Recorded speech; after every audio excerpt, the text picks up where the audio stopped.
Russian President Vladimir Putin on Monday proposed bilateral talks with Kyiv for the first time in years and said he was open to more ceasefires after a one-day Easter truce. Putin's comments come as he faces pressure from Washington to show a willingness to make peace in Ukraine. Speaking to a state TV reporter, he said Moscow was open to any peace initiatives and expected the same from Kyiv. As we have always said, we look positively at any peace initiatives. We hope that the representatives of the Kyiv regime will also feel the same way. However, we have seen the initial reaction. I think everyone has noticed it.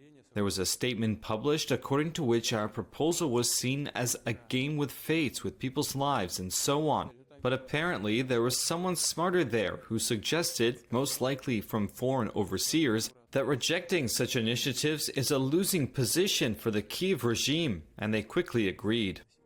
Both countries accused the other of violating Putin's truce, which Kyiv had largely dismissed from the outset as a stunt.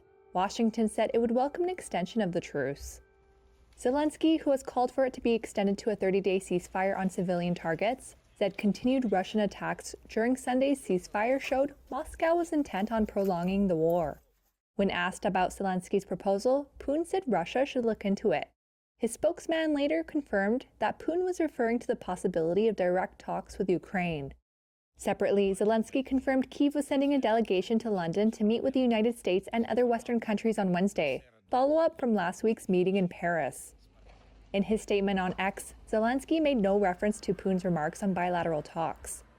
Russia rejected a proposal from U.S. President Donald Trump last month for a full 30-day ceasefire, which Ukraine had accepted. The two sides are not known to have held any such talks since a failed peace effort in the early months of the war 3 years ago. Trump and Secretary of State Marco Rubio both said on Friday that Washington could walk away from peace talks in Ukraine altogether if the sides do not make more progress within days.